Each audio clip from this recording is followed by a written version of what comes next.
It's not fucking fair for you to be as goddamn talented as you are. But it's also why he's number one on the Mount Rushmore of professional wrestling.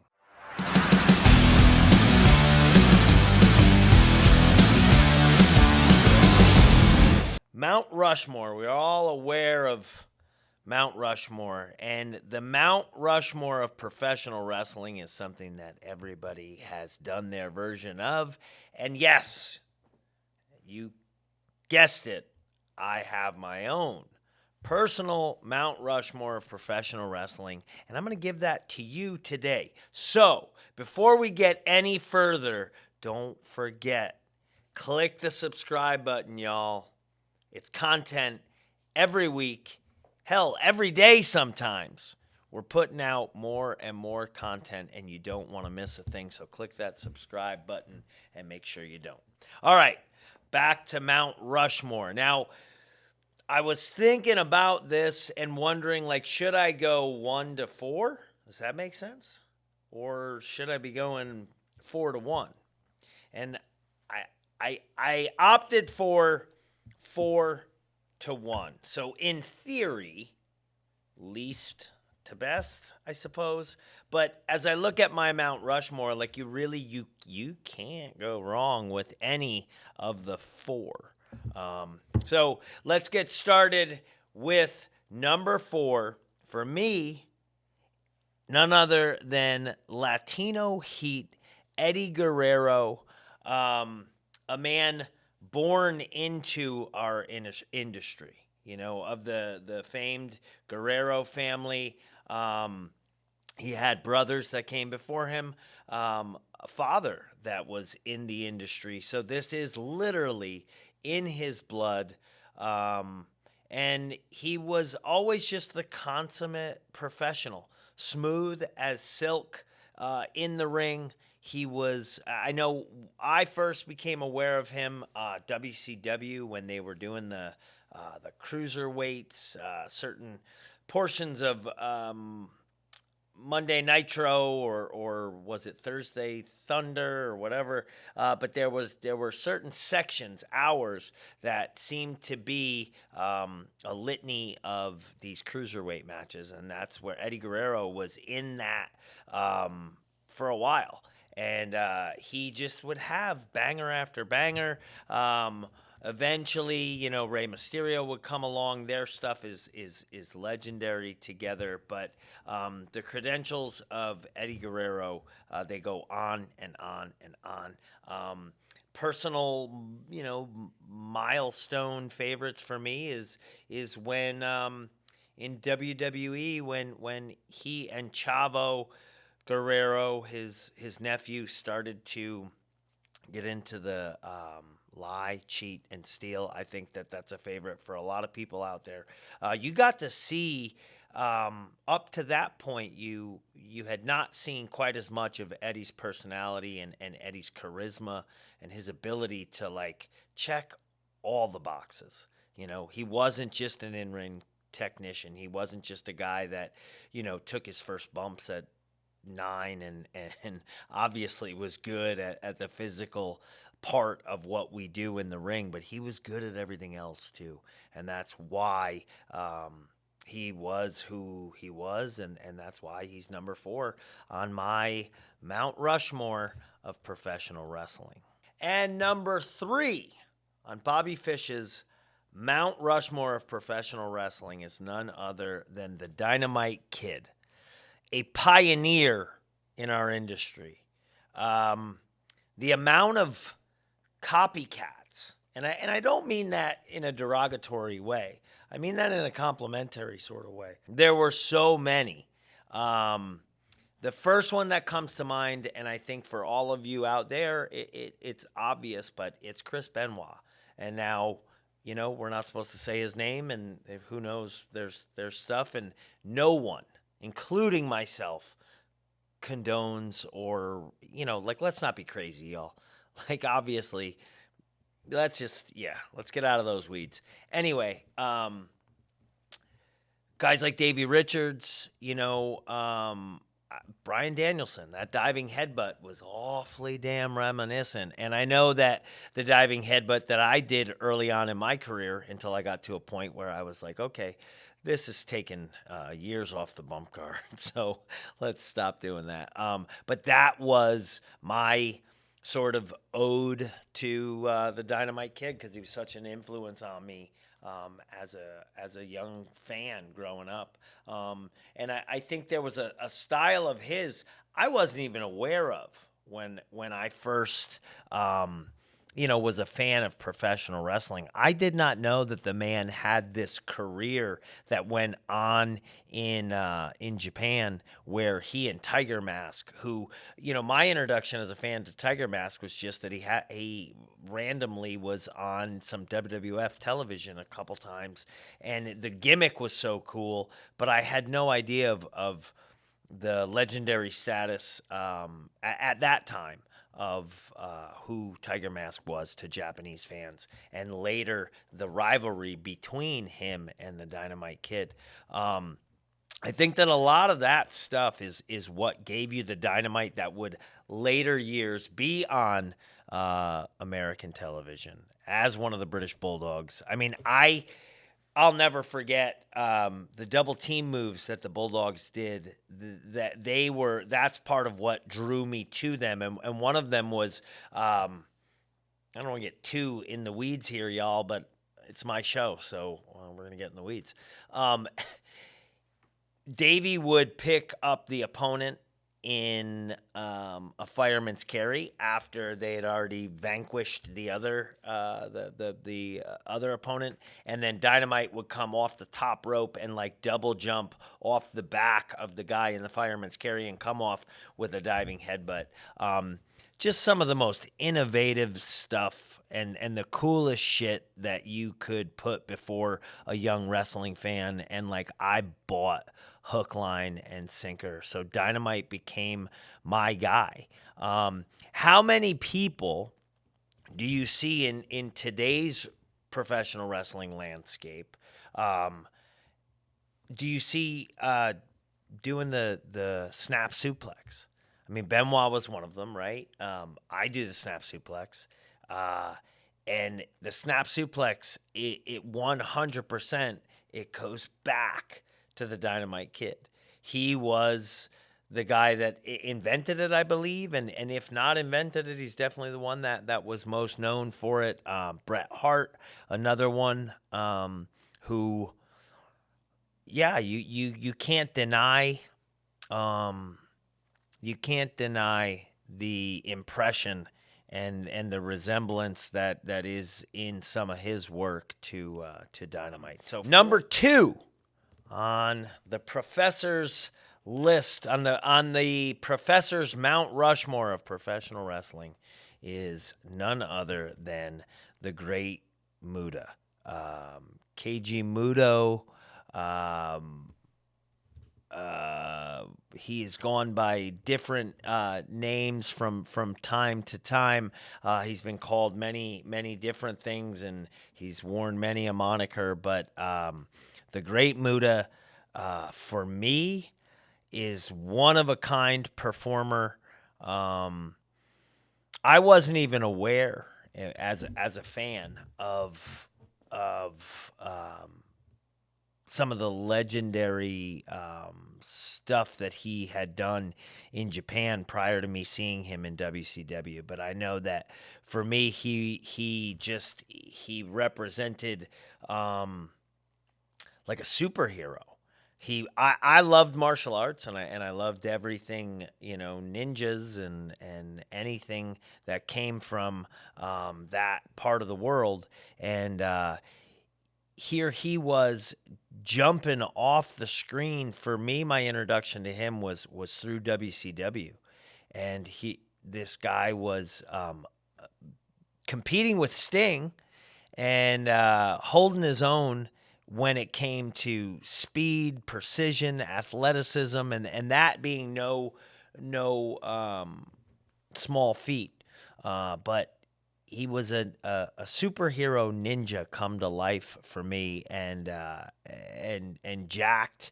Where previous to that, I had seen the great Kabuki, and being a kid that was a fan of the martial arts and whatever, I loved the gimmick. But let's be honest, he was a little short, pudgy Asian man, and Keiji Muto was not. He was shredded and just the most athletic thing I'd seen in a professional wrestling ring. Dare I say, even to this day, maybe one of the most athletic performers ever to grace the squared circle. I mean, it's hard to say. You got guys like Ricochet and Will Ospreay these days who they do things that, like, truly, they it just does not seem real.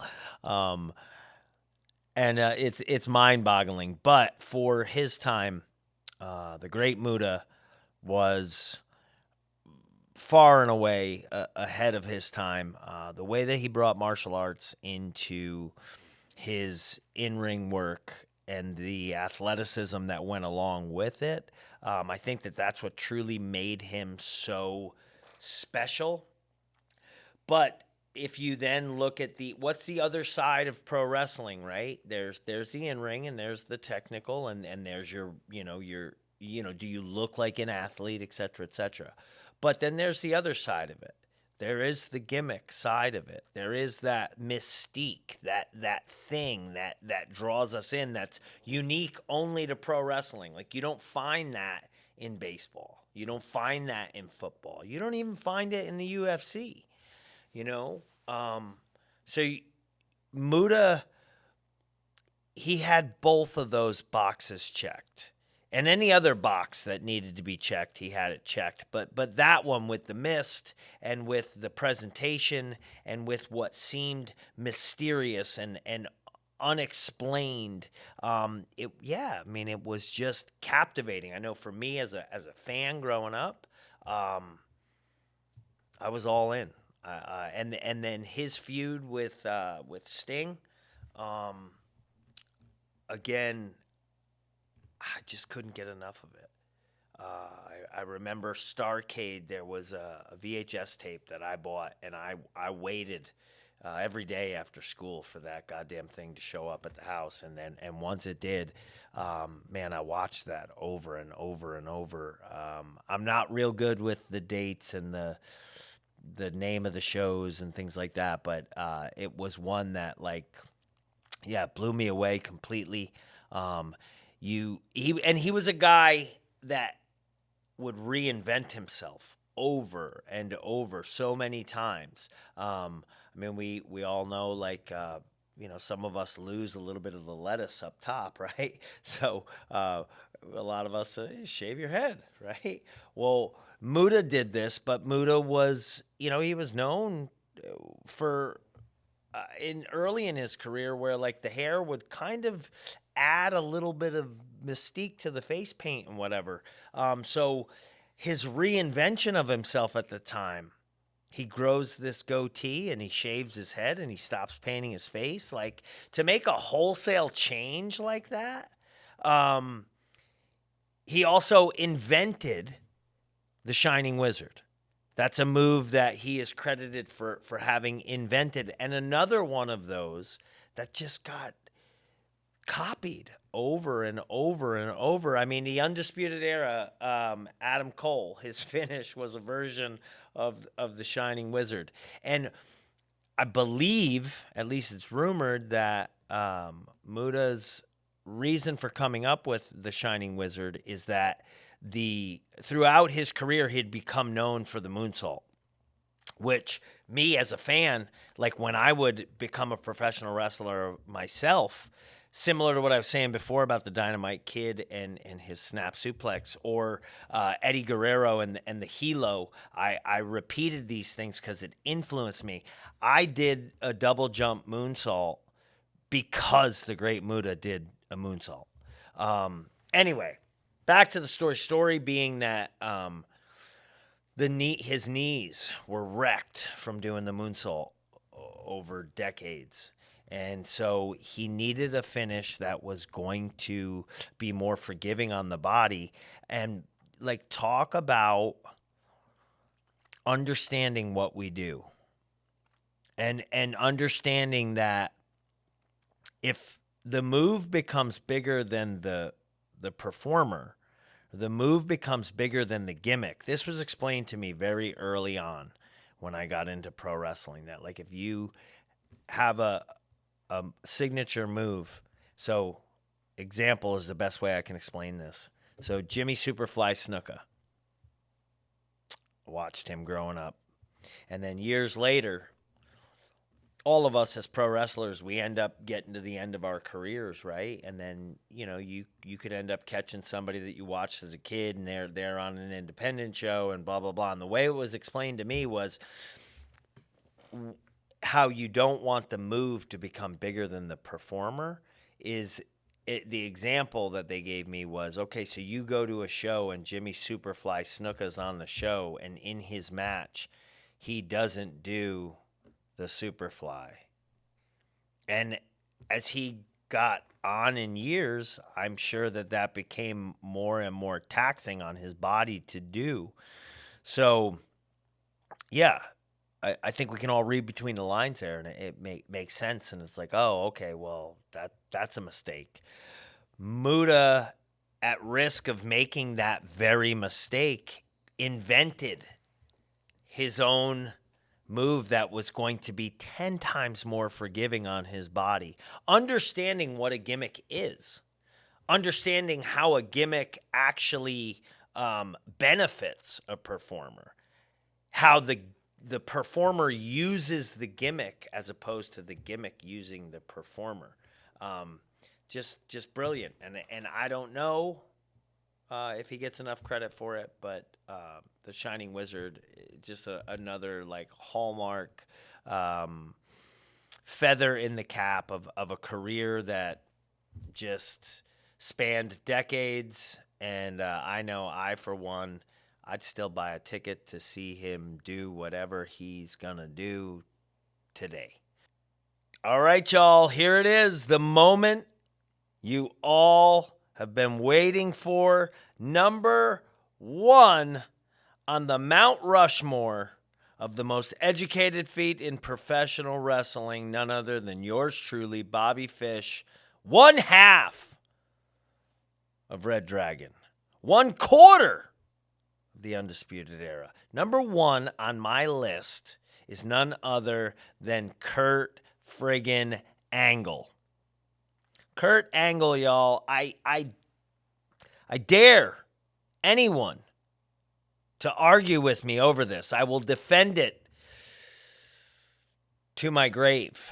Kurt Angle is, in my opinion, the best performer in professional wrestling history. He took to pro wrestling, dare I say, like a fish to water.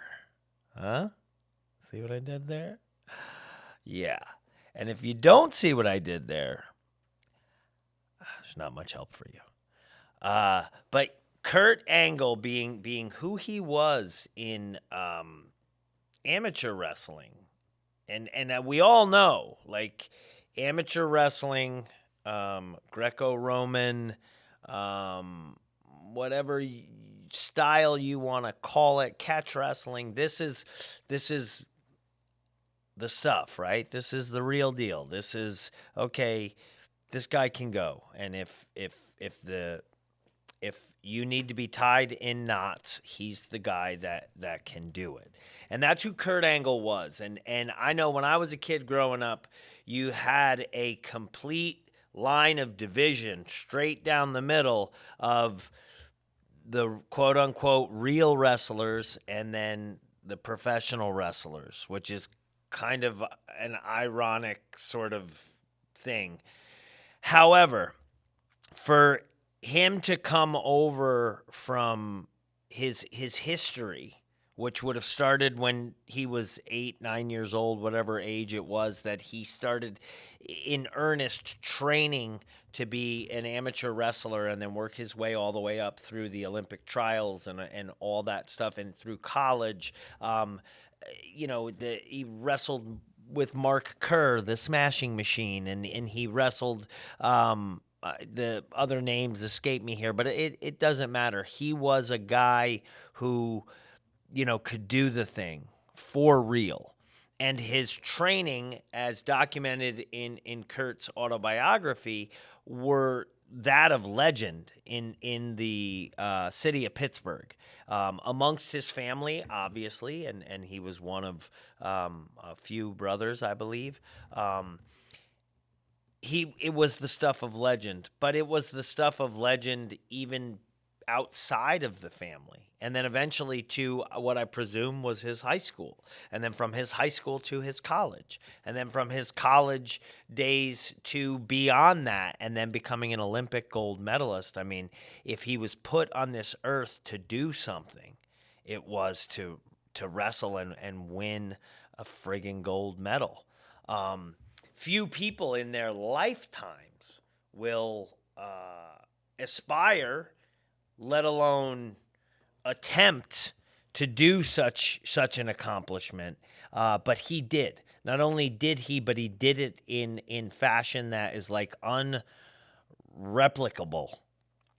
And then he looks for, well, what's next after the gold medal? And I think it's documented pretty well that, like, in amateur athletics and amateur sports, the Olympics being what it is, and that being the pinnacle for people who sprint, who wrestle, who throw the shot put, all this stuff, and you train years and years and years, a lot of your young, soon-to-be adult life to accomplish this thing. But the drop-off, when you go off the edge of the cliff after you win the gold medal, or you medal, or you don't medal at all, but you are in the game, whatever it is, there's not always a lot of options to continue your athletic career, if any, where you can actually support yourself. And so it was one of the things I know for me growing up, that if you were an amateur wrestler, to become a professional wrestler like Hulk Hogan, where, WWF, where you could actually support yourself and make a living doing it, that was considered the fake stuff. And if you were an amateur wrestler, like, those were oil and water. You didn't mix those. But then here comes Kurt Angle. And it's not my story to tell, but going into ECW, then WWF, and the conversations with Vince McMahon, et cetera, et cetera. Not my story to tell, but he comes over to professional wrestling, and the man is nothing less than a fucking savant. So in one man's lifetime, this is what, to me, makes him the greatest of all time, is that in one man's lifetime, he lived the life and the career of an elite-level athlete, so elite that not only did he take other grown men and fold them like fucking wet napkins, but he won a gold medal doing this. And then he went into another line of work. Now, they're both called wrestling, right? But they're not the same thing. In fact, they're very opposing. And he discovers, much to the chagrin of probably some of the people in amateur wrestling, but that, like, well, holy shit, he's pretty good at this. And then within 2-3 years' time, I mean, the man is main eventing WrestleManias. I can still remember the match with him and Shane McMahon, where he threw Shane through that plate of glass. I don't remember what the PLE or the pay-per-view or whatever you want to call it, what it was. But I remember that vividly as a fan, and just wondering to myself, like, holy shit, is he dead? But epic encounters. I remember there was a series of matches with Angle and I'm going to say it, Benoit, with him and Brock, Eddie. The list, it goes on and on. The man could wrestle. I'm going to borrow it from, when people would talk about Flair, that the man could wrestle a broomstick. And literally, you could say that about Kurt. Kurt could wrestle anybody. His as soon as you were in the ring with Kurt Angle, you were better. Before the bell rang, you were better than before you got in that ring. So by osmosis, that's just what it was. Shawn Michaels, arguably the greatest of all time.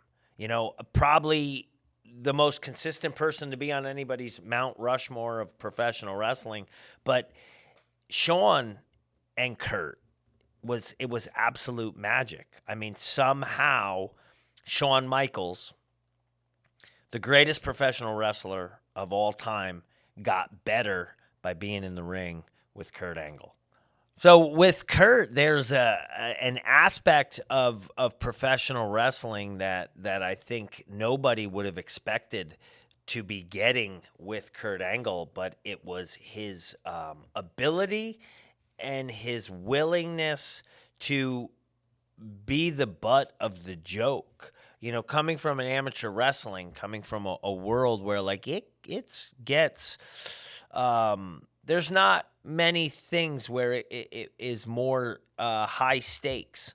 And an athlete that puts themselves through that fire day in, day out, it's hard to keep a sense of humor about you, I would imagine.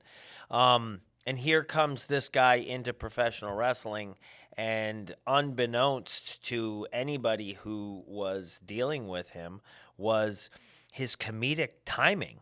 Look, where did that even come from? His comedic timing, and then on top of that, his willingness to go there. I mean, I think y'all all remember, I know I do, the segment he did with Steve Austin, and I think it was Vince McMahon, but where he wore the kid's cowboy hat. And, I mean, the look of, here's this guy whose neck is so fucking wide that he looks like a thumb. And he's wearing this kid's cowboy hat, and the string comes down on it's cutting, it's making an indent into his cheeks. And not only is he wearing it, he's on screen, he's interacting with other performers, and he's doing it with a straight face. The deadpan delivery and stuff. You can't teach that shit. I've got friends that are in comedy, and some of that stuff, it's just you either have it or you don't. And here's this guy who just won an Olympic gold medal with a broken friggin' neck, and he's got comedic timing of a guy that belongs on Saturday Night Live. It's an anomaly. It doesn't make sense. It's not fair, Kurt Angle. It's not fucking fair for you to be as goddamn talented as you are. But it's also why he's number one on the Mount Rushmore professional wrestling. So there you have it, y'all. That is Bobby Fish's Mount Rushmore of professional wrestling. Click that subscribe button. Don't leave here without doing it. Tune back in for more content. Interact, communicate. We love it. And I'll see you soon.